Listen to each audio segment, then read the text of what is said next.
يا قوم لا صوت للقرطاس والقلم، الله مقصدنا لا هيئة الأمم. هبوا إلى المجد فالأرواح قد ظمئت لكوثر المصطفى حتى الزمان ضمي. قد أقبل الفرس أذناب المجوس على راياتهم لدمار البيت والحرم، وطوقونا وآذونا وما برحوا حلفا لأعدائنا في الأعصر القدم. خانوا العراق وصار الشام في يدهم رهينة وأذلوا العرب بالعجم. دكوا المساجد فوق الساجدين ضحى وضرجوا الأرض من أجسادنا بدم. قادوا الحرائر ثكلا في حظائرهم ولا رعوا حرمة الإسلام والحرم. هم يلعنون أبا بكر على عمر على الصحابة في حقد وفي غشم. عمائم أقبلت سودا تحاربنا باسم الحسين تدس السم في الدسم.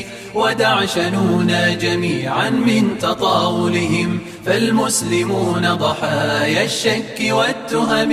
عواصم أربع باتت بحوزتهم وحسرتاه وخزي المجد والشمم. بغداد تصرخ من قهر ومن كمد، هل من رشيد ومنصور ومعتصم. وفي دمشق بكاء الثاكلات غدا يشق ثوب الدجى بالحزن والألم.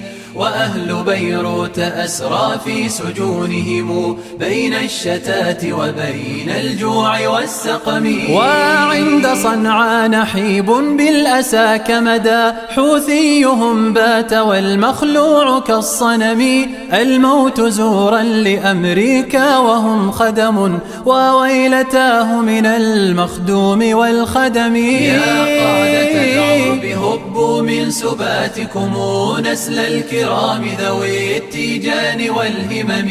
هيا انصروا راية التوحيد واتحدوا، إن الحوار المرجى سيف منهزم. وذكروا الناس سعدا يوم جندلهم في القادسية فتك الذئب بالغنم. ستذكرون كلامي بعد آونة قبل العويل وقبل الغبن والندم. يا قوم لا صوت للقرطاس والقلم، الله مقصدنا لا هيئة الأمم. هبوا إلى المجد فالأرواح قد ظمئت لكوثر المصطفى حتى الزمان ضمي.